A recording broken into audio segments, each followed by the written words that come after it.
Jerry Lee Lewis, second in the hierarchy of white Southern rockers, had talent and drive that stopped just short of Presley's. But he gained only a fraction of Presley's success, perhaps because he lacked the broad scope of Elvis's ambition and Elvis's sure sense of where he meant to go. Not to mention Elvis's understanding of how to act once he got there. If Elvis had a bit of grace to him, Jerry Lee seemed possessed, and Jerry Lee, far more than Elvis, came to represent all the mythical strangeness of the redneck South: lynch mob, bloodlust, populist frenzies, even incest. When Jerry Lee made it onto national TV, Steve Allen didn't bother squeezing him into white tie or chaining him to the floor. In a vain attempt to parody the excess that made Jerry Lee Lewis great, tables and chairs were thrown across the stage while Jerry Lee pounded out a whole lot of shakin'. Elvis's early music has drama because as he sang, he was escaping limits, testing them, working out their value. Unlike Jerry Lee, he at least knew the limits were there.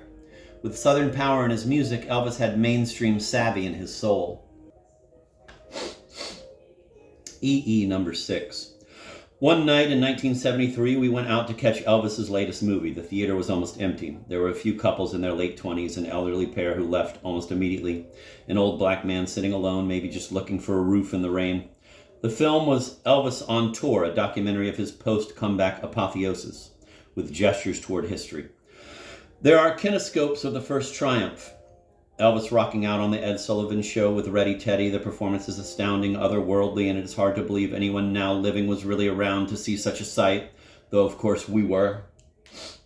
That's All Right plays under a shot of a train running on down the line as Elvis talks about his childhood. Never saw a guitar player was worth a damn, he remembers his daddy telling him. I was born about 10,000 years ago, Elvis sings in one of his recent songs. And that seems to say it all, to sum up the jumbled sense of time that governs the movie and us. The beginning of it all seems at least that distant and brings home just how long Elvis and we have been caught up with each other. Somewhere near the end of the flick is a wonderful sequence of Elvis movie kisses, a perfect critical attack on the aggressive meaninglessness of the movie years. Like dominoes, one starlet after another falls into Elvis's arms. Ah, Elvis says to us here, this is what I became, but this is not the real me. Well, what is? That pudgy flyer up on the screen?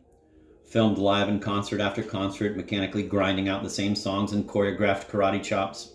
The 70s equivalent of swiveling hips. As if his life were a tape loop. The kiss sequence is meant to parody the past, but it only parallels the present. The problem was that the shallowness of the poorest of the music that captured Elvis's restraint and the inoffensiveness of the best of it opened up the I Walked Like a Zombie saga that Elvis would act out in the long years before his comeback in 1968.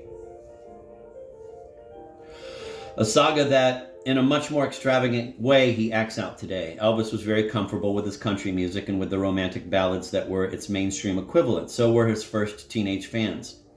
This was mother's milk. The responses the music elicited were virtually automatic.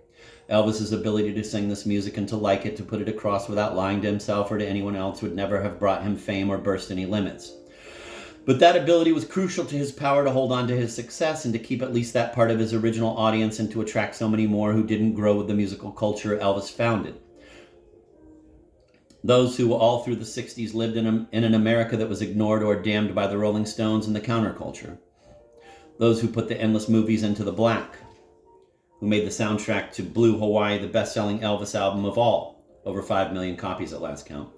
Those who bought reassurance tinged with a memory of excitement and independence. When all this proved too dull and predictable even for Elvis, when he came roaring out in the explosion of vitality and commitment that was his comeback, returning then as a king of rock and roll who was also a definitive middle American, there were plenty from every sort of white rock and roll audience who were glad to leave whatever they had made of the 60s behind and join him in this pageant. Elvis's accommodations, all larger than life and brilliantly orchestrated on stage to preserve the thrills that were once discovered in his blues, make a very glamorous home for our own retreats. The countrysides, the later music that derived from them, the shining acceptance of the great stage show, give us the contradictions that have kept pace with rock and roll from the beginning, contradictions that are, of course, much bigger than the music. The desire of the rebel to conform, the wish for quiet despite allegiance to an ideology of noise, the need for rest after excitement, the retreat that replaces ambition, be that ambition personal, cultural, or political. But this aesthetic of rest, of quiet, of retreat, so convincing in those first country records, grows easily into a riskless aesthetic of smooth it away. This is really the last word of our mainstream. Its last, most seductive trap. The illusion that the American dream has fulfilled itself. That utopia is complete in an America that replaces emotion with sentiment and novelty with expectation. Elvis contained this aesthetic within himself. Tocqueville's bad dream, the aesthetics of playing it safe. When he is ready to play it safe, that aesthetic contains him, just as it usually contains most of us. Breaking loose and starting over cost more every time, and in the America that Elvis has come to symbolize so powerfully, in an America that only wants to applaud, to say yes and mean it, the risks are hard to find.